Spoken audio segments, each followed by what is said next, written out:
20 वर्ष झाली आमच्या लग्नाला.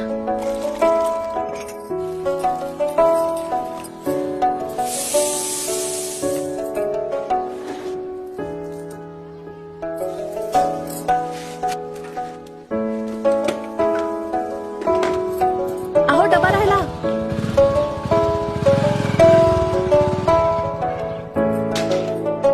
आज 20 वर्षांनंतरही सुखाच्या एका क्षणाची आम्ही तिघही वाट पाहतोय.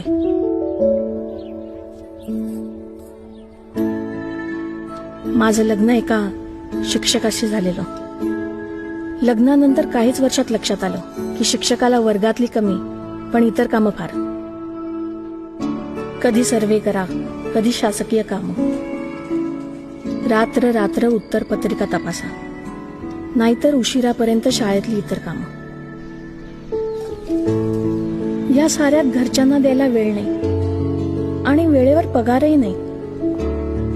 एक दिवस मी हिम्मत करून विचारलं, तुम्हाला दुसरी कुठली नोकरी नाही का करता येणार? स्तब्ध उभा नवरा माझा एक शब्दही बोलला नाही, पण त्याच्या शांत डोळ्यातून तो खूप काही सांगून गेला. जे आयुष्यभरासाठी माझ्या नशिबी आलं ते माझ्या मुलीच्या नशिबी येऊ नये ही एकच इच्छा आहे.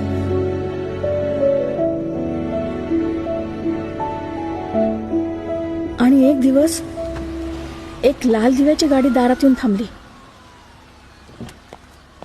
त्या गाडीचं दार उघडून एक अधिकारी बाहेर आला.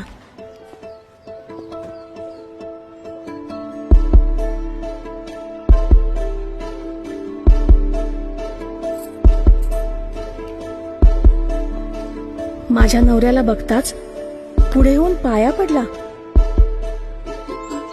माझा तर स्वतःच्या डोळ्यांवर विश्वासच बसत नव्हता. आजूबाजूला जमलेले लोक अवाक होऊन पाहत होते. तो अधिकारी म्हणजे यांचा माजी विद्यार्थी होता. तोंड भरून यांचं कौतुक करत होता, आभार मानत होता. म्हणाला, सर, तुम्ही होतात म्हणून मी आज इथपर्यंत पोहोचू शकलो.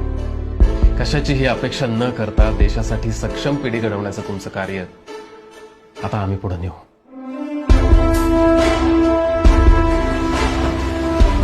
शिक्षकाचं काम किती मोलाचं आहे हे त्या दिवशी मला जाणवलं. सुखाच्या एका क्षणाची वाट पाहणारी मी त्या दिवशी सुखाच्या असंख्य क्षणांनी भारावून गेले.